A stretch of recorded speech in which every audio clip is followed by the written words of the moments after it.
Hello friends, तो कैसे हैं आप सब। सो आज की वीडियो में हम बात करेंगे एक ऐसी यूनिवर्सिटी के बारे में जिसका नाम आपने बहुत बार सुना होगा।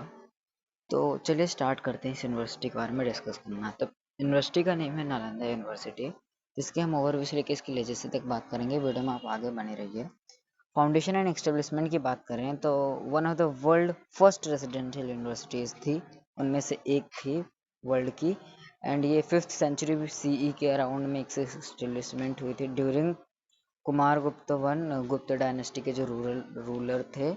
427 सीई के टाइम पे इसकी फाउंडेशन हुई थी। 427 सीई के टाइम पे कुमार गुप्ता वन गुप्ता डायनेस्टी के।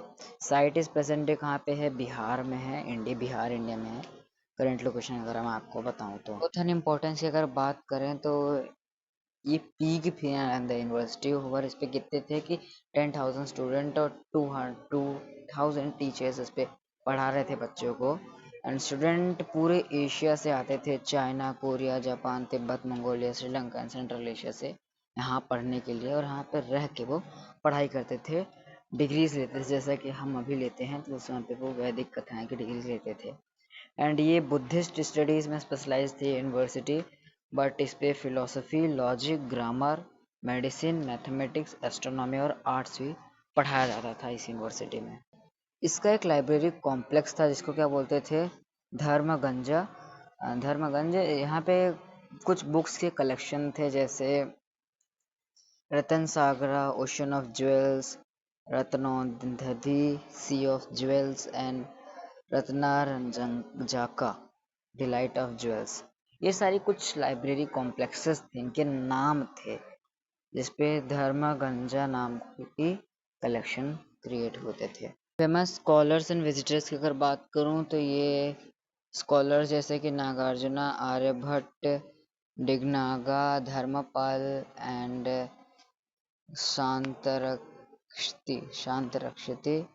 शांतरक्षिति, ये जो हैं ये सब नालंदा यूनिवर्सिटी से ही पढ़े हैं। चाइनीज़ ट्रेवलर्स की अगर बात करूं तो शंगजंग, जिसके हसंग बोलते हैं आप, ये जिंग स्टडीड जो थे यहाँ पे पढ़ाए हुए थे, और डिटेल्ड अकाउंट इनके ग्लोरी में, मतलब ये स्टडीज़ में बहुत ही बेस्ट स्टूडेंट थे यहाँ के। डिक्लाइन एंड डिस्ट्रक्शन की बात करें तो नालंदा यूनिवर्सिटी टोटल 700 सालों तक रही है। एंड इन्वेजन के कारण, जैसे कि किंग के टाइम पे थी, राजा महाराजा के टाइम पे थी, तो वो लड़ाइयाँ करते रहते थे अपने स्टेट को बढ़ाने के लिए, तो इन्वेजन्स होते रहते थे, लोग अटैक करते रहते थे राजा महाराजा के कंट्रीज में, टेरिटरीज में उनके, दूसरे राजा, जिसके कारण इन्वेजन हुआ। और 1193 सीई में ये डिस्ट्रॉय हो गई बाय किसके? बख्तियार खिलजी के द्वारा। एक तुर्किक मुस्लिम जनरल था, Turkic Muslim general Bakhtiyar Khilji. And फिर द ग्रेट लाइब्रेरी जो थी वो पूरे महीनों तक जली थी, जो सबसे बड़ी लाइब्रेरी थी वर्ल्ड की, leading loss of countless manuscript. बहुत ज़्यादा मैन्युस्क्रिप्ट यहाँ पे लिखे थे, एशियंट की पूरी नॉलेज लिखी थी हिस्ट्री की, तो यहाँ पे वो पूरी जल गई थी, बख्तियार खिलजी के द्वारा से जला दिया गया था।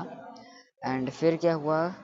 एक ह्यूज सेटबैक मानी जाती थी एशियंट इंडियन नॉलेज सिस्टम की, कि यहाँ से अब नॉलेज, इंडिया का नॉलेज, इंडियन हिस्ट्री अब यहाँ से आगे नहीं आ पाएगी। लेकिन कुछ फिर वहाँ से मैन्युस्क्रिप्ट को रिकवर किया गया, हमारे जो आर्कोलॉजिस्ट थे, इंडियन आर्कोलॉजिस्ट, और कुछ बाहर के देश के आर्कोलॉजिस्ट ने इसको रिकवर करने में मदद की। मॉडर्न ट्रैवल की बात करें तो 2006 में गवर्नमेंट ऑफ इंडिया ने एक इसको नालंदा यूनिवर्सिटी को फिर से रिवाइव करने के लिए प्रोजेक्ट चलाया। नालंदा यूनिवर्सिटी एक्ट 2010 के अंदर 2010 में से एस्टेब्लिश किया गया एक इंटरनेशनल इंस्टीट्यूशन की तरह, and inaugurated in 2014 in Rajgir near original site. Rajgir original site पहले भी यहीं थी, और यहाँ पे भी इसको इनॉग्रेट किया गया 2014 में। एंड इसका फोकस रहता है कि सब्जेक्ट्स लाइक हिस्ट्री, इकोलॉजी और Buddhism, philosophy and sustainable development को टीच करना, जो स्टूडेंट्स यहाँ पे पढ़ रहे हैं। लिजेसी की बात करें तो ये Nalanda university symbol of ancient India's intellectual heritage के नाम से जानी जाती है। And UNESCO declare Nalanda Mahavidyalaya archaeological site है, world heritage site 2016, and it remains a reminder of India's role in spreading knowledge, culture and Buddhism across Asia. So ये थी आज की हमारी वीडियो। अब हम मिलेंगे अपने नेक्स्ट वीडियो में एक और नए टॉपिक के साथ।